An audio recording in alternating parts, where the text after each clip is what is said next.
What time it is? It's Merry Monday. Today I'm talking about fairy tales, like the ones you tell yourself to sleep so that you have good dreams that actually turn out to be nightmares. So how do you protect from overpromising, underdelivering? We sadly do this to ourselves because oftentimes we think, hey, I want to be with this guy, I want to be with this girl, and I'm just, I'm going to do whatever it takes to make it happen, and we're perfect for each other, and everything's going to be amazing. So there's a two-part problem here. The first is for the people who are searching. They think, I don't really care. No, that's not a red flag. And they kind of ignore problems or ignore the fact that their friends and family can't stand that person.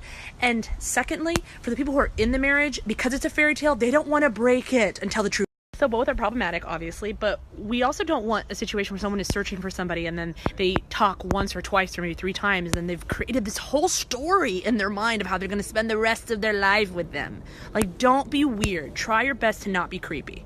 I know this is hard, especially if you don't have a ton of relationship experience and you just want everything to work out, but give yourself some time. Like I've said before, give yourself, at least 3 meetings, at least 3 months to create an emotional connection, and let it just build slow and low like barbecue. And sadly, in the era of very little commitment, can you imagine someone who feels like they're trapped by your story? I've seen guys and girls both do this, and the other person runs in the other direction when they feel like, oh my God, this person's way more into me. On the flip side, you can be trapped to your own story. You can be trapped by your own story, and the whatever you've told yourself about your spouse, or whatever you've told yourself about your marriage, or the kind of marriage you were going to have, whatever, sometimes that can alienate you and prevent you from seeking help. It is so hard to be honest about what you need to change and what maybe needs to change about your relationship.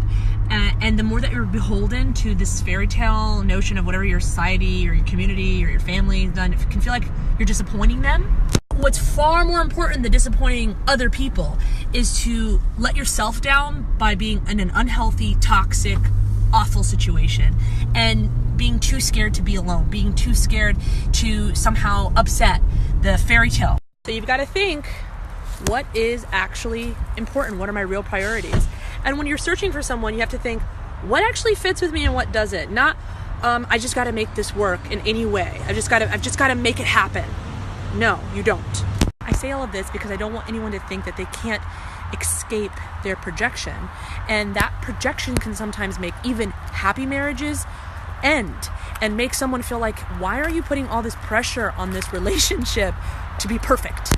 Look, hopefully you are in your marriage or relationship right now voluntarily. And if it feels involuntary, then something's wrong, because you should wake up every morning thinking, I chose this person and I would voluntarily choose them again and again and again. That is what's healthy, and that's what doesn't feel like prison.